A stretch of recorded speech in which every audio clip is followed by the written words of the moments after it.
Quem é você? Responder uma pergunta deste gênero é um pouco complicado em condições normais, principalmente para quem já tem uma existência bastante longa. Quem sou eu? Eu nasci em Curitiba, a Curitiba de 1926, a Curitiba da Marechal Deodoro, a Curitiba dos bondes passavam na frente da minha casa e iam em direção à Praça Zacarias e de lá ao Batel e também ao seminário, com um ramal que ia à República Argentina no portão. E passava também depois para a Praça Tiradentes, onde saíam os bondes para o Juvevê. Não era nem a Albacaxiri, era só o Juvevê, a estação primeira. Curitiba da época era uma cidade razoavelmente confortável para a pouca população que tinha. E nós fomos vivendo, e cada um de nós foi aprendendo a usufruir das coisas que a cidade oferecia. Aprendi a conviver, o centro da cidade era o que movimentava a cidade. Durante muitos anos, o alto da Rua 15, o primeiro alto no Baldino do Amaral, era o ponto mais longe que se tinha na região leste. Depois nós tínhamos aqui na rodoferroviária, ou na ferrovia, nós tínhamos o fundo da rede ferroviária, era o final da cidade. No outro lado, no alto do Hospital Militar, onde tem a Francisco Rocha, era também o final da cidade e o resto era campo. Eu me recordo que quando eu fui fazer o serviço militar, na segundo alto da Rua 15 existe agora a caixa d'água. Naquele tempo de 1942, nós tínhamos apenas campo. E eu, que fiz, por incrível que pareça, um atleticano, fez o tiro de guerra na EIM 321, que era no Curitiba Futebol Clube. A EIM se reunia ali, Escola de Instrução Militar. E nós fazíamos essa instrução militar no campo, ali no segundo alto da Rua 15. Mas a curiosidade da minha vida começou quando eu tinha uns 4 ou 5 anos, e em 1930 houve a Revolução. E na esquina da minha casa, na Monsenhor Celso, com a Rua Barão, com a Marechal Deodoro, existia um banco que se chamava Banco Pelotense, era um banco do Rio Grande do Sul. E naquela época, por alguma razão que eu desconhecia, ficava sempre um policial, um militar guardando o banco. Eu me recordo de um dia ter estado ali e falado com ele e fiz uma pergunta. Depois os adultos souberam e acharam muito engraçado, mas eu, na minha infância, na minha infantilidade, disse para ele: seu guarda, o senhor cuide bem deste banco porque meu pai tem dinheiro aí. Eu não sabia se ele tinha dinheiro ou não, mas o fato é que eu era vizinho da minha casa, eu achei que o banco era uma coisa assim que pertencia ali para a gente servir. Então isso foi uma primeira comunicação que eu fiz com uma autoridade. Mais tarde... Você tinha 4 anos de idade, Gilberto? 4, 5 anos. Foi uma pergunta absolutamente fora de um contexto, porque eu perguntei e também não sei explicar a razão pela qual eu perguntei. Os tempos passaram e lá por 1940 eu passei a estudar alemão. Por um momento de querer me fortalecer nos estudos, eu passei e fui matriculado no Bom Jesus. Eu me interessei tanto, apesar da língua ser muito complicada, com declinações, eu acabei me inclinado a estudar também o italiano. E aí eu devo ter provocado uma confusão, porque em 40 e 41 eu consegui estudar. Tinha inclusive professor particular, que residia logo atrás do Bom Jesus e que eu ia semanalmente à aula. Acontece que em 41, se aproximando de 42, houve afundamento de navios brasileiros. E em 42, pressionado pela opinião pública, o presidente Getúlio Vargas decretou guerra ao Eixo. E, incrível, a partir daquele instante, nós estávamos proibidos de ler e de falar alemão e de italiano em qualquer circunstância. Houve um movimento público muito grande, a cidade sofreu, inclusive, depredações contra os italianos, as propriedades foram, italianos e alemães, as propriedades foram confiscadas, a Sociedade Rio Branco, o Clube Concórdia, o Antwerp, todos eles sofreram. A Sociedade Garibaldi, inclusive, teve o seu imóvel da Praça Garibaldi transformado mais à frente no Tribunal de Justiça do Estado. Então, para nós que queríamos estudar, que queríamos nos aprofundar em duas línguas, paramos de estudar porque as condições não permitiam, mas sequer ter um professor em casa. Era um risco incrível qualquer família pretender estudar, e os livros acabaram desaparecendo. Esse foi um impacto inicial de alguém que queria se instruir. Na verdade, o fato de querer estudar, eu passei então lá mais para frente a estudar na cultura inglesa. Mas a idade foi aumentando e eu senti na obrigação de trabalhar, iniciar o trabalho. Afinal de contas, eu era o último filho de 4, todos já estavam, nós temos uma diferença entre os irmãos de 5 anos e eu precisava trabalhar. Foi aí que eu tive uma experiência inicial, ao tempo em que eu fazia o ginásio no Colégio Marista, no Instituto Santa Maria, na Rua 15, com a Praça Santos Andrade, e eu fiz o primário e continuei estudando e fui estudar um pouco de inglês.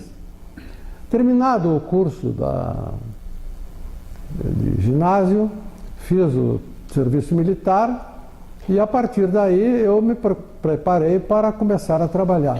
A guerra não havia acabado, né, Gilberto? A guerra acabou em 45. Depois, quando foi no término na guerra, quando ela terminou, em 45, 46, 45 foi o meu oficial, eu fui oficialmente registrado como um trabalhador brasileiro. A minha carteira de trabalho, em 1º de março, eu ingressei no Banco do Estado do Paraná, que era agência central, presidência, diretoria, gerência, tudo na esquina da Rua Barão, da Rua 15 de Novembro, com a Monsenhor Celso. Ainda hoje tem lá um prédio monumental, que hoje é sede do Banco Itaú.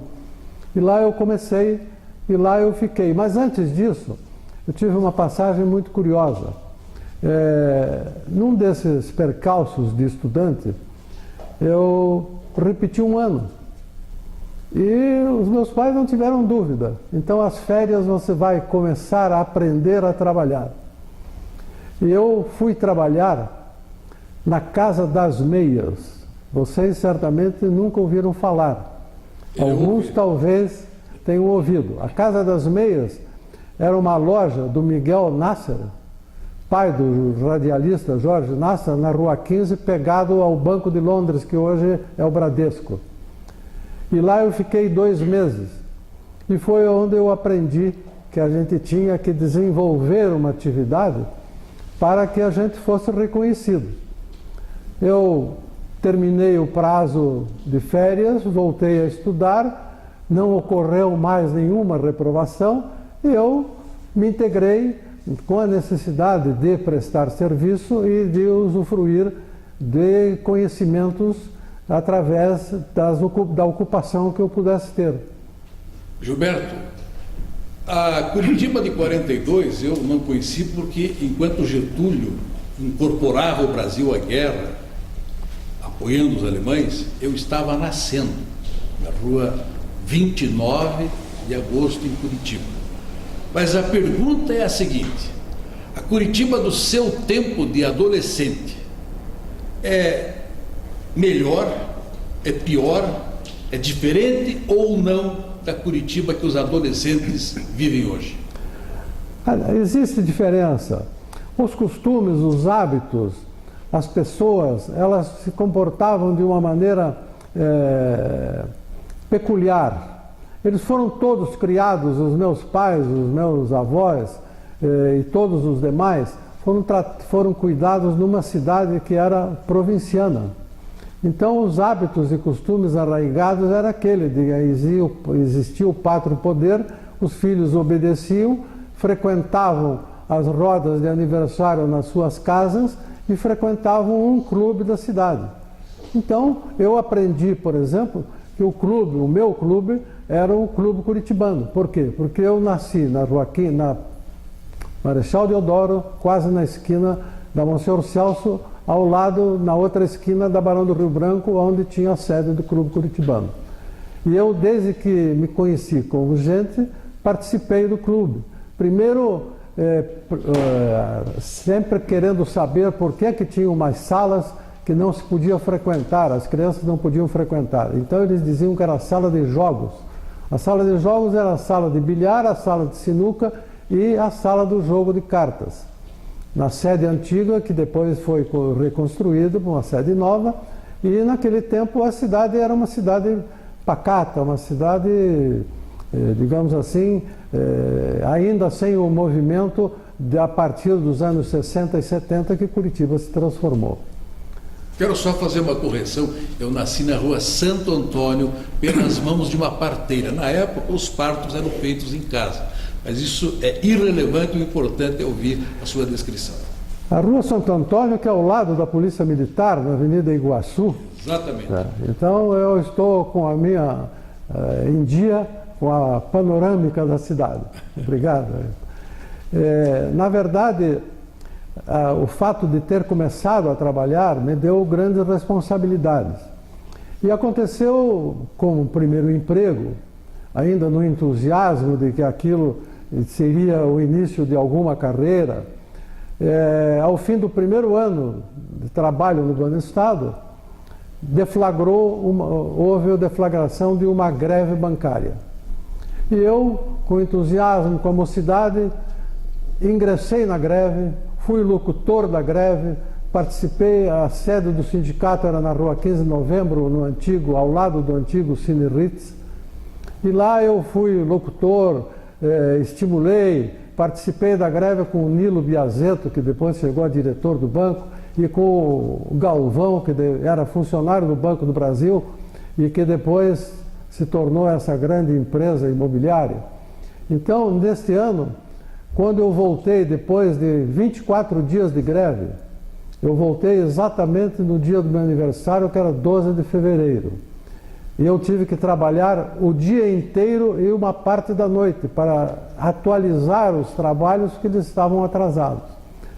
Além de ter sofrido pressão, e só não fui demitido porque eu, por alguma razão, decidi, na oportunidade, enfrentar a possível injustiça com o meu comportamento de alguém que estava cumprindo um dever social e, principalmente, uma pessoa que dentro do banco estava partindo daquele que chegou lá batendo a máquina, estava já com responsabilidades de guardador de documentos importantes do banco. Mas você cresceu muito na vida, né?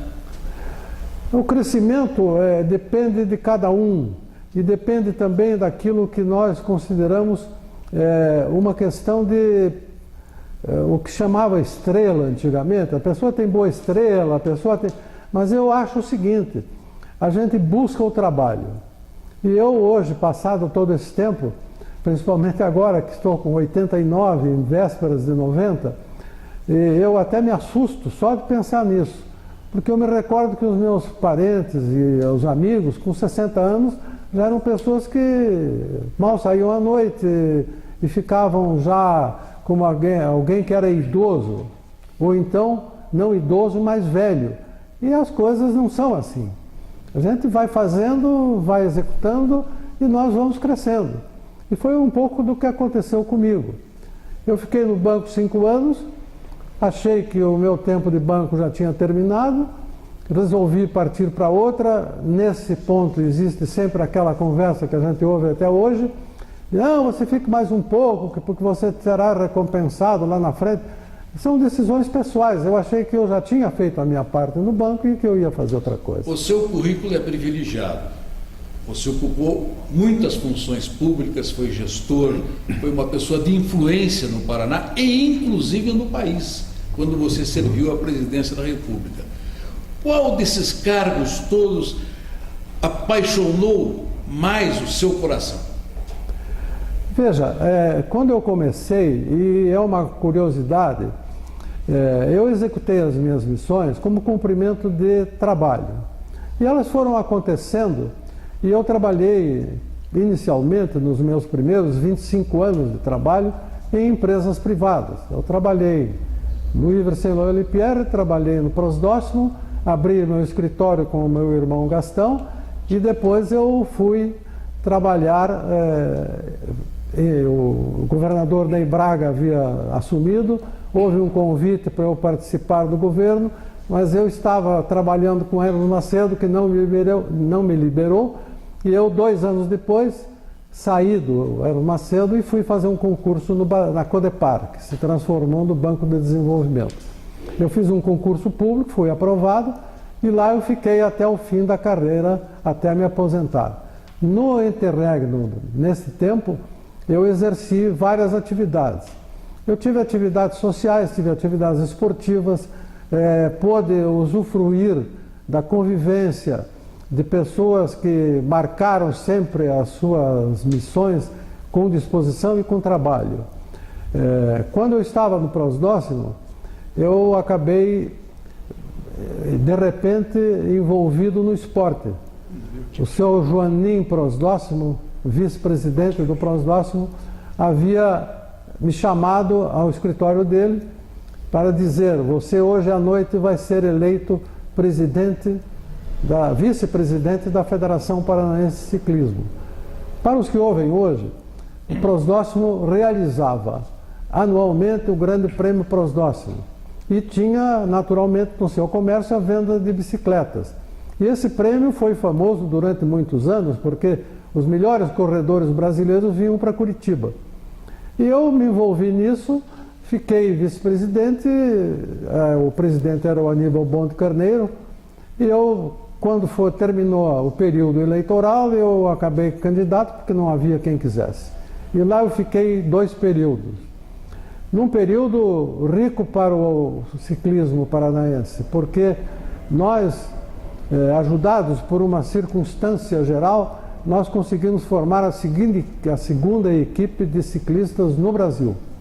Acima de nós só tinha São Paulo. Então, Gilberto, o que eu ia lhe perguntar, o senhor até já respondeu, a respeito como o senhor entrou no ciclismo especificamente. Já me disse que foi no Prosdóximo com o Joanim, né? E o senhor foi presidente da federação ou só vice-presidente? Porque no tempo do Aníbal, eu me lembro perfeitamente, e hoje ainda no nosso café da tarde, eu ainda até perguntei, e o Adolfo Bartz, inclusive, que participou com a gente no Uruguai, ele disse: não, o doutor Gilberto foi o presidente. Eu fui inicialmente vice-presidente. Mas foi... Encerrei o mandato de vice-presidente na chapa do Aníbal. E depois me elegi presidente, e depois me reelegi presidente. Então está correto. Então, nesse tempo, como eu estava dizendo, nós tivemos uma segunda equipe nacional. E com isso, vários atletas estavam sempre com perspectiva de irem para a Seleção Brasileira de Ciclismo. Inclusive o Kalkbrenner, que está aqui conosco. O Kalkbrenner, aliás, foi como eu digo sempre, a gente tem os seus atletas, porque o presidente nada mais faz do que permitir ou dar condições de que eles executassem a sua missão esportiva. E eu, nesse ponto, achei sempre o seguinte: o papel do presidente, já que ele não pode correr, que ele ajude e dê condições para que os ciclistas corram. E nós fizemos isso. Participei ativamente, e aí é que eu me envolvi no esporte. eu participei ativamente da primeira eleição do João Avelange. E participei por uma peculiaridade. Eu trabalhava no Prosdóximo e passava por Curitiba em campanha para o Avelange, passava o Mozart di Giorgio. O Mozart di Giorgio era um paranaense, amigos da família do Adeodato Volpi e de outras pessoas, e que me conheceu e me convenceu de que a candidatura do João Avelange estava para ganhar a eleição e que se nós poderíamos apoiar. O esporte amador, como a Confederação Brasileira de Desportos abrangia atletismo e outras tantas, e mais o ciclismo, eu participei da Assembleia que elegeu o Avelange pela primeira vez. E com um comportamento que eu próprio me desconhecia, um pouco irrequieto, porque parece que não sou, mas eu fui à primeira Assembleia da eleição do Avelange.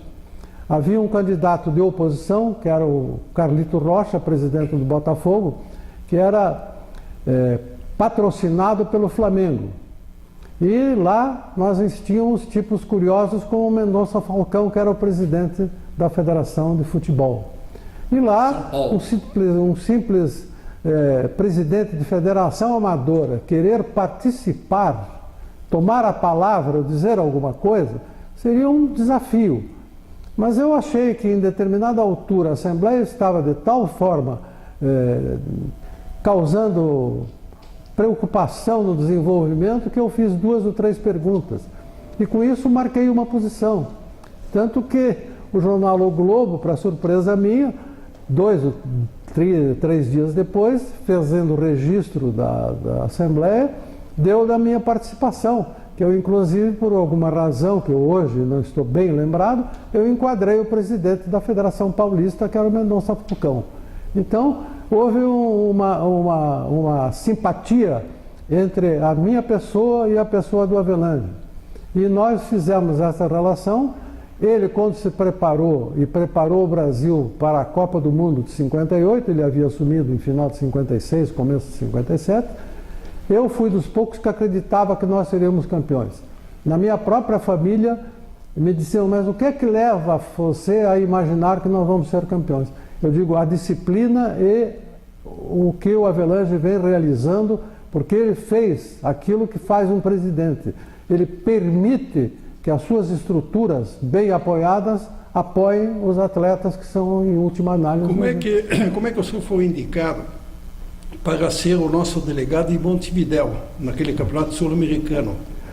O Kalkbrenner tem uma participação muito importante, porque eu havia estado no Rio de Janeiro, e nesse tempo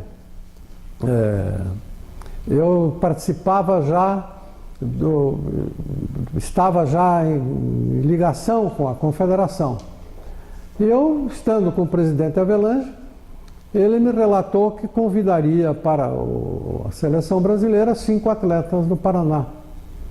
E, feito o acordo, eu voltei para Curitiba e esperando a convocação. A convocação que veio era de apenas um atleta. E eu não tive dúvida, passei um telegrama para o Avelange, estranhando o comportamento que não era o que havia sido combinado.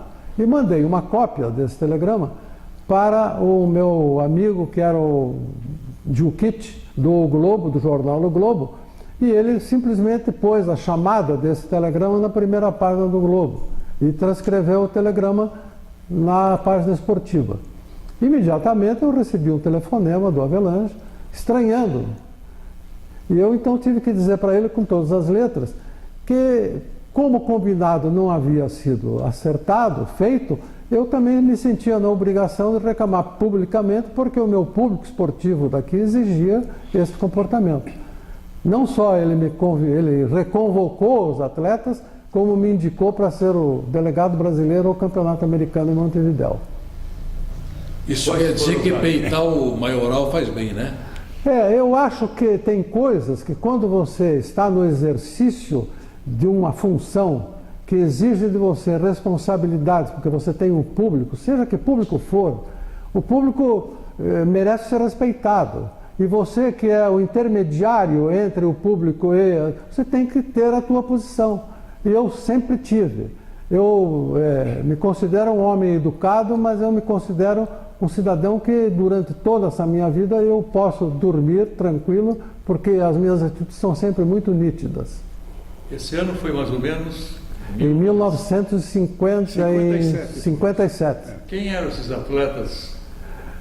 Tinha o Kalkbrenner, tinha o Jaime Nunes da Silveira, tinha o Adir de Lima e tinha outros tantos, porque era uma seleção.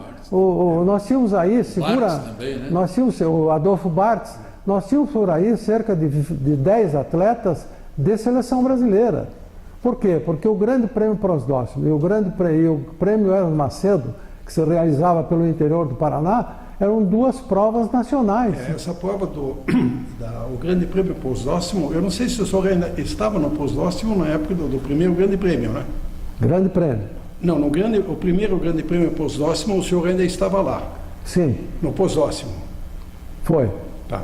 Eu entrei no Prosdóximo em 1954 e lá eu fiquei até 1961. Então e o ciclismo forte era praticado na Praça Rui Barbosa. Rui Barbosa. Mas o Grande Prêmio Prosdóximo, o primeiro Grande Prêmio Prosdóximo, eles fizeram do molde do Campeonato Brasileiro. Porque o Campeonato Brasileiro tinha uma prova de velocidade, que era 200 metros, tinha a prova do quilômetro e tinha a prova de resistência. Então, o primeiro Grande Prêmio Prosdóximo foi feito a velocidade na Carlos de Carvalho, o quilômetro foi feito ali na estrada do aeroporto, que o Cláudio Rosa, que inclusive ganhou, e depois na Praça Rui Barbosa. O primeiro Grande Prêmio Prosdóximo, quem ganhou fui eu, que foi a velocidade, que foi na Casa de Carvalho. E eu fui segundo, eu fui vice-campeão do quilômetro lá naquela estrada que era do aeroporto ali, que o Cláudio Rosa ganhou. Mas ele também só ganhou porque tinha vento a favor, porque ali havia uma coisa interessante, porque como nós não tínhamos velódromo, porque no velódromo é disputado simplesmente numa volta, quer dizer, são 3 voltas de velódromo oficial, que dá 1000 metros. Agora, quando é em reta, que eles faziam em reta. Ali era um circuito ovalado, Não, né? não, no velódromo. No velódromo. Mas no quilômetro contra relógio, a gente escolhia uma reta que tivesse mais de 1 quilômetro, e aí os corredores largavam. Uma vez para um lado e outra vez para o outro. Por quê? E aí tirava a média. Não é? E aí acontecia o seguinte, porque se tiver vento a favor, claro que você vai andar melhor, né? Então era um drama, eles faziam a média. Agora, naquela prova lá, eu já estava com o melhor tempo na ida, porque daí saía 1, 2, 3, e às vezes o último que saía pegava vento a favor, ou vice-versa. E o Cláudio Rosa, na última, lá pegou vento a favor e me ganhou. A peculiaridade dos esportes, para quem compreende pouco, o ciclismo tem provas absolutamente incríveis. A prova da velocidade, a prova do quilômetro, a prova de resistência, a prova de revezamento, são coisas que as pessoas que estão vendo uma prova acham que aquilo é correr e o assunto está encerrado. Não é? Tem uma beleza. Eu, por exemplo, conduzi uma delegação paranaense em Minas Gerais, onde fizemos a volta de Minas Gerais, eram 7 cidades. Nós participávamos da competição na parte da manhã, chegávamos, íamos descansar. A minha prática era conhecer as cidades de tarde, então eu circulava, pegava um jornal quinzenário, semanário, que fosse, para saber um pouco daquilo. E daí, no dia seguinte, nós novamente nos colocávamos na estrada e íamos disputar as provas de resistência, e assim foi. Então, como a prova, as pessoas que assistem à Olimpíada verificam que muitas vezes eles se preocupam com o vento, é porque o vento é que determina muitas vezes a realização ou não de uma competição. O que te apaixonou mais, o ciclismo ou o futebol? Veja, o ciclismo foi uma coisa que eu próprio me descobri. E eu achei que dentro daquilo que eu estava fazendo, já que haviam pessoas que confiavam em mim, como tudo que eu fiz, baseado na minha formação, era de cumprir estritamente o papel que eu tinha que cumprir. Então, o meu entusiasmo pelo futebol é o mesmo que hoje eu tenho pelo voleibol, é o mesmo que eu tenho pelo tênis, porque eu sou um desportista nato, tanto que eu até fui muito honrado quando a TV Paraná, Canal 6, me deu em 62 o título e um monumentozinho de desportista do ano. Mas nada te impediu de ser um grande atleticano, né? O atleticano é uma história de família em que, na verdade, eu hoje procurei, em razão das minhas atividades de comando no esporte, eu procurei me imparcializar. E eu consigo. Eu mantenho um filho que é coxa branca. Levava-o até a porta do Curitiba no meu carro e dizia, bom, agora você vai para a tua torcida que eu vou para a minha. Mas ele, ditatorialmente, eu nunca permiti que ele defraudasse uma bandeira do Atlético no meu carro. Sendo do esporte, Gilberto, você teve participação na área política, o governo Parigot de Souza, presidente da Paranatur, depois chefiou o escritório no Rio de Janeiro, do governo Ney Braga, passou também em Brasília, no governo Jaime Canet, e pela presidente da República, quando exerceu uma função importantíssima na época da ditadura do presidente Ernesto Geisel. Como é que se resume toda essa vida política de tão alta importância, especialmente para o Paraná, nesse conceito nacional? Veja, antes de eu chegar lá, eu exerci funções no Paraná. No Banco de Desenvolvimento, onde eu fiz concurso, eu participei, trabalhei em vários setores e fui me profissionalizando. Profissionalizando no sentido de que, aquilo que eu sempre disse, você tem missões e vai cumprindo. E elas foram chegando e eu fui fazendo e fui realizando e fui me entrosando. Os convites vieram e eu achei aquilo um desafio. Quando o Dr. Parigot assumiu o governo, me chamou, porque nós éramos amigos já de longa data, e ele me chamou para assumir a Paranatur, ele francamente disse, Gilberto, eu quero que você trabalhe comigo, mas as minhas obrigações políticas já me fizeram formar o secretariado, mas eu queria você também comigo. Só que eu não gostaria que você ficasse aqui no Palácio, porque fica muita gente e isso não traz vantagem nenhuma. Eu vou te dar a presidência da Paranatur, uma empresa em dificuldades e que você tenha a missão de ir lá cumprir a tua parte. E eu, baseado nesta determinação, eu disse a ele que eu ia cumprir a minha etapa. Mas no curso deste período em que eu presidi, o Dr. Parigot me deu missões pessoais e me entregou missões importantes. Eu presidi no Estado, em 72, a comissão do Sesc Centenário da Independência do Brasil. E fui o responsável aqui no Paraná para formar todas as solenidades com a chegada do corpo de Dom Pedro a Curitiba. Fui recebê-lo, recepcioná-lo com autoridades estaduais no aeroporto, foi transportado para o Palácio Iguaçu, onde ficou 3 dias. Deu um trabalho imenso, inclusive a minha mulher, que no domingo anterior à chegada do Dom Pedro estava lá ajudando a costurar a essa em que Dom Pedro seria colocado, o caixão seria colocado. Então, eram esses desafios. E eu fui aceitando. Mais tarde, a Aeronáutica me convidou para participar da comissão de alto nível do centenário de Santos Dumont. E foram também tarefas que eu fui realizando. Por último, o governador Parigot faleceu e o governador Emílio Gomes, ele assumiu o governo. E nós tínhamos sido colegas no Internato Paranaense. E ele me convidou um dia para conversar e me ofereceu assumir que função eu gostaria no governo dele. E eu disse a ele que eu preferia, se possível, ficar onde eu estava. Primeiro porque já se passaram 20 meses da administração. E segundo que para frente eram mais 20 meses. Eu seria talvez mais útil ficando onde estava do que assumir uma função em que eu talvez pudesse não estar sintonizado.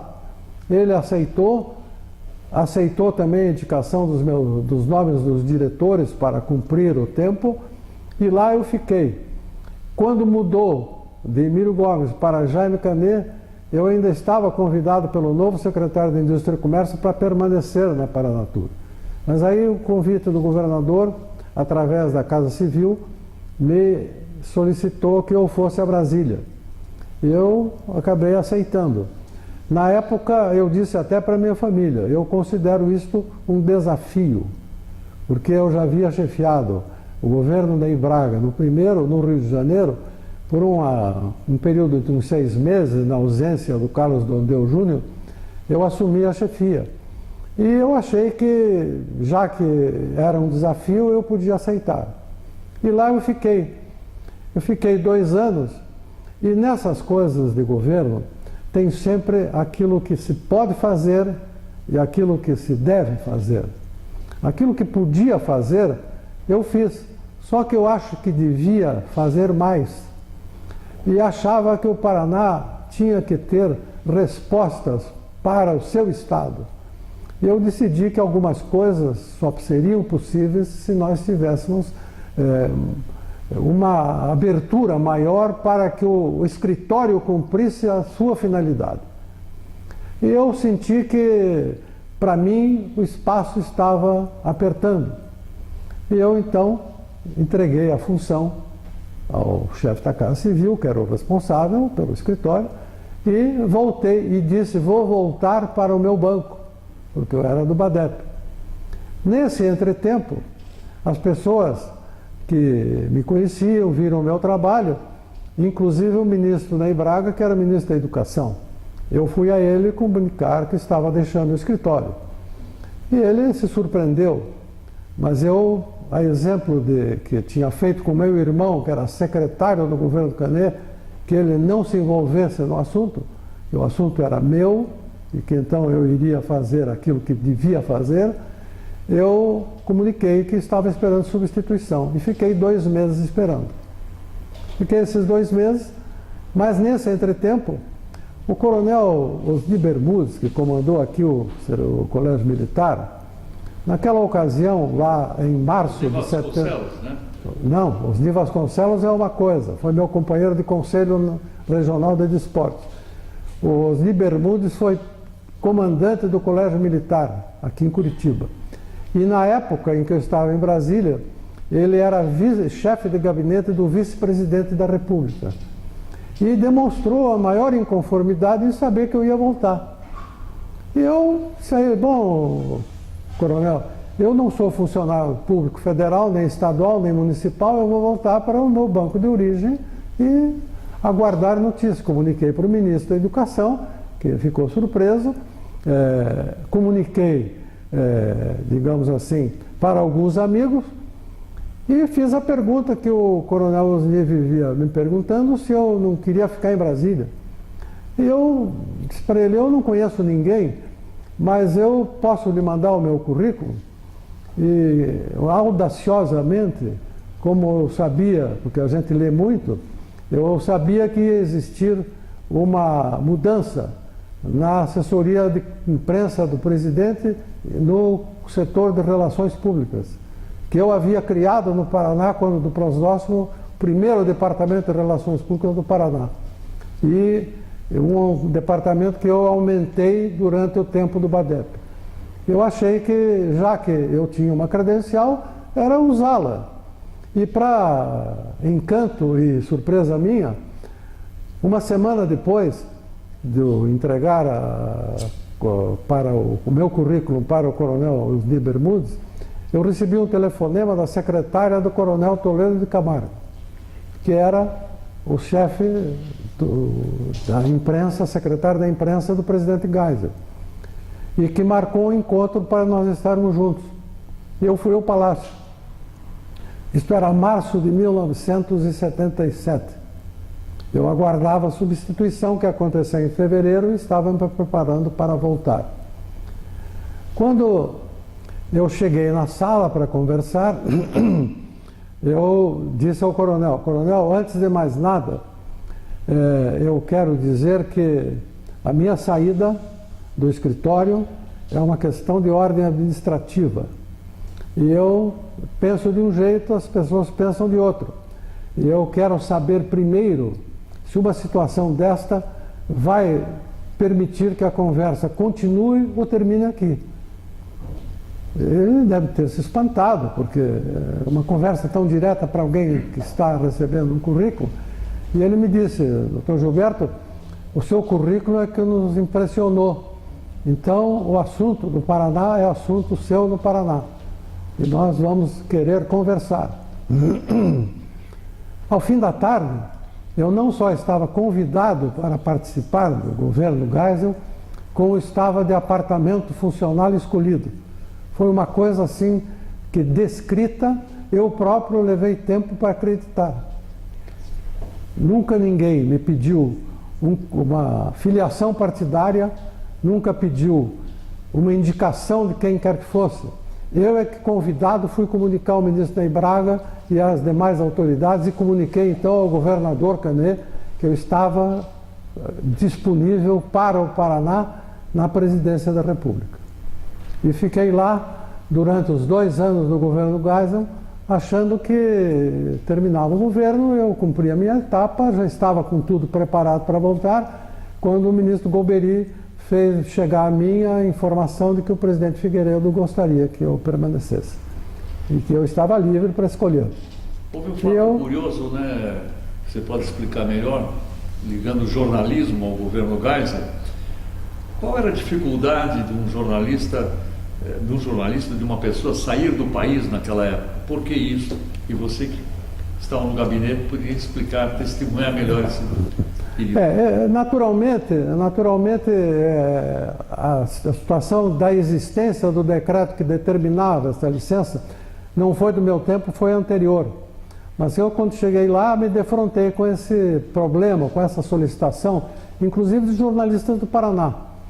E achei que o papel era intervir.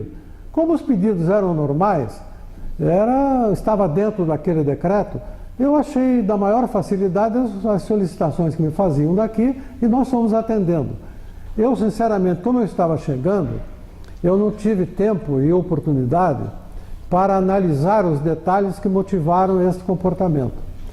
Eu sei só o seguinte: eu vivi um período no Palácio do Planalto de 2 governos e que estavam a caminho da abertura. Os atos praticados pelas autoridades com quem eu trabalhei, os atos praticados por mim no exercício das funções que eu tive, foram nitidamente de democracia, de atenção, de interesse àquilo que eu fiz a minha vida inteira. Então, quando você coloca no mesmo saco, no mesmo assunto, um período de 64 até 85, como se fossem todos iguais, nós temos diferenças substanciais. E eu vivi os últimos 8 anos de 2 presidentes que cada um a seu modo, e eu já disse isso quando fui entrevistado pela CBN aqui em Curitiba, logo que cheguei de Brasília, em que eu disse o seguinte: os presidentes com quem eu trabalhei, as missões que me foram proporcionadas e o trabalho que eu tive que executar foram sempre voltados para o interesse do país. E foi o que eu fiz. Nós éramos, por incrível que pareça, 65 chefias e subchefias dentro do Palácio do Planalto, entre o gabinete civil, militar, segurança, cerimonial e a assessoria especial do presidente. Na assessoria especial do presidente Figueiredo, em seguida, tinha o chefe da assessoria, eu, 3 secretárias e 2 contínuos. E nós cuidávamos das viagens quinzenais do presidente, ou semanais, com a velocidade que era preciso. E as nossas missões eram executadas com apoio e nós encontramos sempre razoável facilidade. Por quê? Porque eu tinha sempre uma informação a dar. O problema está em que as pessoas que exercem funções de mando querem ser exclusivas na sua ordem. E a nacionalidade não permite isso. O Brasil é muito grande. E eu, que já havia chegado à presidência com mais de 50 anos, entendi que aquilo para mim era uma missão a ser cumprida e que eu o faria da forma pela qual eu sempre fiz. Então, eu era autoridade enquanto estava no palácio.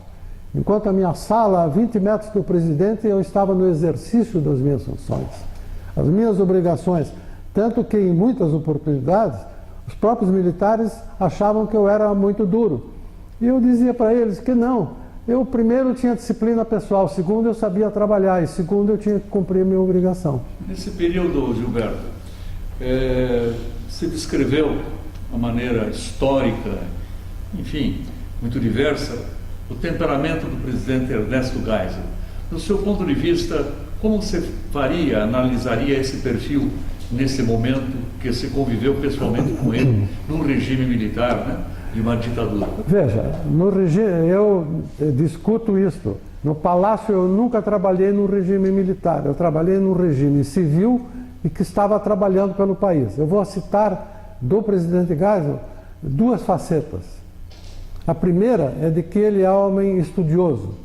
Então ele, ao fim do dia, através do seu ajudante de ordens, levava para o palácio pilhas de documentos e lá estudava e ficava estudando, via sempre uma luz lá no Palácio da Alvorada, porque ele estava estudando e no dia seguinte ele trazia e ia discutir com os ministros.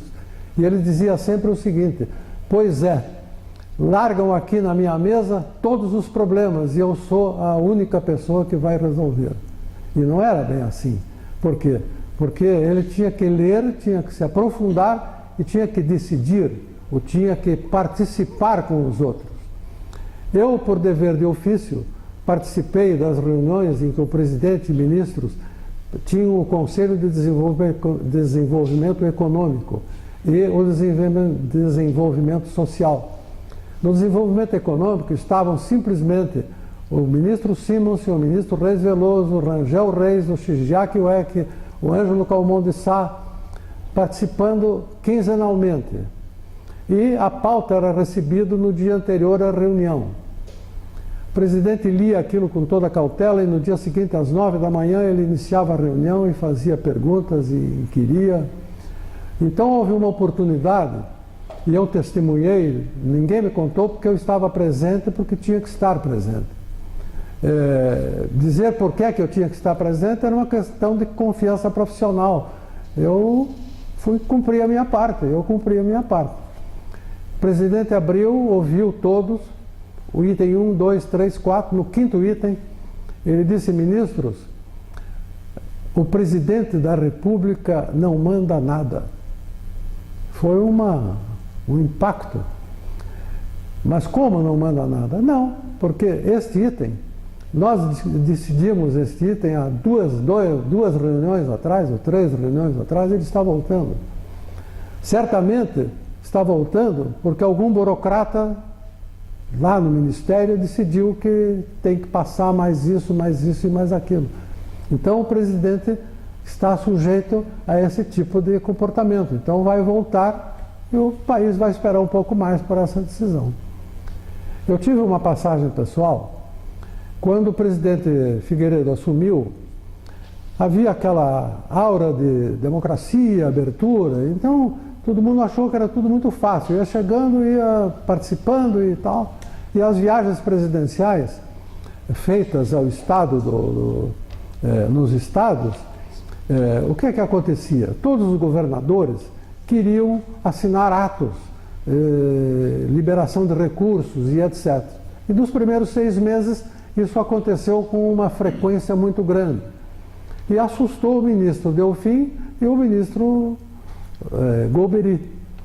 E ao fim desse período, uma manhã, eu fui convidado a numa reunião e comunicado a mim de que eu, a partir daquela data, devia coordenar os atos oficiais que se assinariam nas viagens nacionais do presidente. E que eu tinha autoridade para, junto ao planejamento e junto ao gabinete civil da presidência, elaborar os documentos para permitir que os documentos que fossem na viagem, o presidente recebesse com antecedência a pauta e que já estivesse definitivamente liberado. Gilberto, o presidente Figueiredo, ele colocou um sorriso na presidência da República. O presidente Geisel, muito austero, muito sério, muito competente, tinha um outro tipo de comportamento. E o Figueiredo tinha um sorriso, mas era ao mesmo tempo uma pessoa extremamente radical e era extremamente sincero. E uma ocasião ele disse o seguinte: eu prefiro cheirar cavalo do que cheirar o povo. Qual foi a sua reação como auxiliar do presidente? Eu, nesse tempo, eu ouvi essa matéria, foi perguntada. É aquela história, a visão que eu tenho do presidente, a visão que eu tenho dos dois presidentes, cada um a seu modo, foram pessoas interessadas no desenvolvimento do país. Os temperamentos pessoais de cada um eram diferentes. O presidente Geisel era um homem mais disciplinado, um homem mais austero, e que até a dificuldade que ele tinha de vista fazia com que ele fosse recatado. E as pessoas tinham que chegar muito na frente dele, e eles estavam sempre muito preocupados em manter, digamos assim, dentro de um quadro em que o presidente estava fazendo a abertura, mas ao mesmo tempo ele próprio estava se disciplinando, se controlando. O presidente Figueiredo, como era um homem de esporte, era um homem de equitação, um homem mais aberto, tinha um temperamento assim mais, digamos, até mais aberto e mais tranquilo. Só que em determinados momentos, as perguntas que o pessoal fazia para ele durante as viagens eram coisas assim do tipo: uma ocasião nós estávamos inaugurando lá em Belém do Pará veio um jornalista perguntar sobre um cidadão que estava preso no Recife, o que é que podia acontecer. Ele disse: aqui nós estamos desenvolvendo o país, o senhor está preocupado com uma coisa da área do Ministério da Justiça. O presidente não pode decidir tudo, porque não é da competência dele estar decidindo. Então, a forma pela qual se levava o presidente, em muitos desses casos, né, era aquele momento, aquele instante. Eu, por exemplo, tive dos dois presidentes, porque eu também tinha o meu limite territorial, eu fazia com que as coisas ficassem restritas e eu me comportava como tal.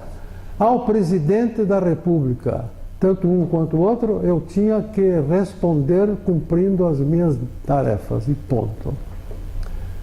Doutor Gilberto, me diga alguma coisa a respeito da Santa Casa, que não foi falado nada. Veja, eu fui um homem que participei, tive várias atividades voluntárias, diga-se de passagem. Ao mesmo tempo em que eu trabalhava, eu pude dedicar uma parte do meu tempo, e principalmente porque eu em Brasília me lembrei da Santa Casa e de que deveria prestar um serviço comunitário, porque a Santa Casa foi criada pelo meu tio-avô, foi criada pelo meu avô, que foi provedor, meu irmão foi provedor, um primo meu foi provedor, e eu quis prestar o serviço. Quando eu voltei, o ministro Ivo Arzu era o provedor e me convidou para participar. Eu participei como segundo secretário da Santa Casa e vim vindo, de repente eu passei para isso, para aquilo e acabei candidato a provedor porque não havia quem quisesse ser provedor da Santa Casa porque as dificuldades eram grandes. Eu que já vinha querendo prestar esse serviço, estive lá há 7 anos e acabei aceitando o desafio. Quando foi o término do meu período, eu passei a sucessão para o doutor Ari de Crista e ele, encontrando maiores dificuldades sempre, fez então uma composição com a PUC, que é hoje a que existe. O meu trabalho social, eu trabalhei também na Associação Paranaense de Reabilitação, com o Focácia. Focácia é um antigo dirigente esportivo do Curitiba, figura magnífica, e que um dia me convidou para participar. Eu achei que o serviço comunitário, a prestação de serviços, estava inserido no meu comportamento pessoal. Como fazer esporte, como dirigir esporte. Eu fui sempre premiado porque eu recebia a amizade. Em vez de receber proventos, eu distribuía amigos. E consegui fazer com que esses amigos até hoje marcassem posição comigo. Este é o meu comportamento, é uma questão de estilo pessoal. Então a presidência da República, respondendo um pouco da pergunta anterior, ela me fez bem porque eu conheci o país por inteiro. lembrando aos brasileiros que acima da Bahia, uma parte de Minas Gerais, que é o Jequitinhonha, acima da Bahia, é um país completamente diferente e que nós temos obrigações iguais. Não adianta reclamar, nós temos que cooperar, nós temos que somar, não dividir eles e nós temos que cooperar, nós todos juntos, sejam A ou seja B. Então, este é o país que nós esperamos. E foi assim que eu entendi a minha missão. E lá se foram tantos anos, eu voltei para o Paraná, fui trabalhar na Federação das Indústrias e lá acabei ficando 18 anos. E de trabalho a minha carteira diz que eu tenho 61 anos de atividade ininterrupta. Este é o Gilberto Pires. Ordens de mérito que você recebeu, me permita lembrar, você foi agraciado com a Ordem de Mérito da Marinha, do Exército, da Aeronáutica, do Ministério das Relações Públicas. Depois com a Medalha Mauá do Ministério dos Transportes, Cruz do Mérito da República Federal da Alemanha e a Ordem Isabel a Católica do Reino Unido da Espanha. Evidentemente que você se envolveu socialmente em vários eventos e ocasiões que pôde prestar na sua qualidade, na sua competência e mesmo como cidadão humano, como representa para você essas condecorações, especialmente na sua consciência aos 89 anos de idade? Veja, as condecorações, quando você faz parte do gabinete pessoal do presidente da República, há decreto federal para isso, em que você participa automaticamente de algumas delas. Então, para mim é uma distinção, uma honra, mas isso aí para mim compõe um quadro geral de trabalho. Eu acho que essas comendas todas, inclusive da Alemanha, porque eu acompanhei o presidente na Alemanha, acompanhei o presidente Geisel e o presidente Figueiredo ao Marrocos e a Alemanha e a Espanha, são representativas de homenagem ao Brasil, porque essas comendas todas são coisas pessoais, são coisas que você recebe em função do trabalho. Todas essas condecorações, eu há dias atrás reuni com os meus netos e entreguei a eles várias delas, para que tivesse assim uma sucessão, para que eles soubessem pelo menos o instante em que essas homenagens foram prestadas, e eu acho que cumpri o meu dever. E nessa missão, nos desafios que você enfrentou, tão gloriosamente como você nos descreve e narra, como testemunho claro de sua própria história, alguma decepção? Veja, incompreensão você sempre tem. Aqui mesmo no Paraná, numa viagem do Dr. Aureliano, que estava no exercício da presidência, quando o presidente Figueiredo estava nos Estados Unidos, nós viemos numa viagem e ele fez o encontro político, não no Palácio, mas no comando da Polícia Militar no Guatupê. E em seguida viajava para o Pernambuco, porque tinham duas situações. O Paraná vivia na seca, vivia no incêndio, e lá eles estavam numa seca terrível. E o doutor Aureliano, aprovado pela sua assessoria, porque eu fiquei no Brasil, o assessor especial-chefe foi acompanhando o presidente, e eu fiquei. Mas só que as atividades do Dr. Aureliano eram desempenhadas pelos seus homens de confiança, né?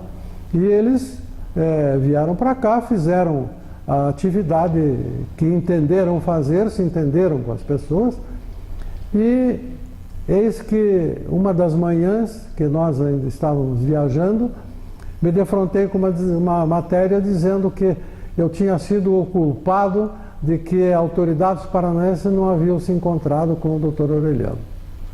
Então, o que é que me restou fazer? Chegando em Brasília, eu falei com o secretário pessoal do presidente, que era o Coronel Coutinho, dei a ele a informação, mostrei para ele o jornal, e ele ligou para o jornal Estado do Paraná dizendo que aquilo era uma inverdade e que não era aquilo que tinha sido combinado. Então, eu fui tomar, digamos assim, culpa por um assunto que eu jamais tinha determinado e nem seria do meu feitio, porque pelas coisas do Paraná, a porta aberta do ministro Delfim Neto, encontrei lá uma vez o João Elísio. E o chefe de gabinete do João Elísio, do ministro Delfim, disse assim: aqui dentro do palácio não se pode falar em Paraná porque o Gilberto está sempre presente. Essa é a resposta. Gilberto, um homem como você, que teve uma vida pública tão profícua, diria até generosa, não tem o direito de se aposentar. O que é que você faz hoje?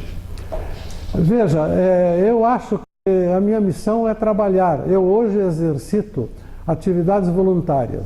Eu sou vice-presidente do Instituto Histórico e Geográfico do Paraná, sou hoje do Conselho Superior do Movimento Pro Paraná, tenho ainda uma participação no Conselho da Santa Casa e no Conselho Deliberativo do Clube Curitibano, ao qual eu, em janeiro, completo 70 anos de vida associativa.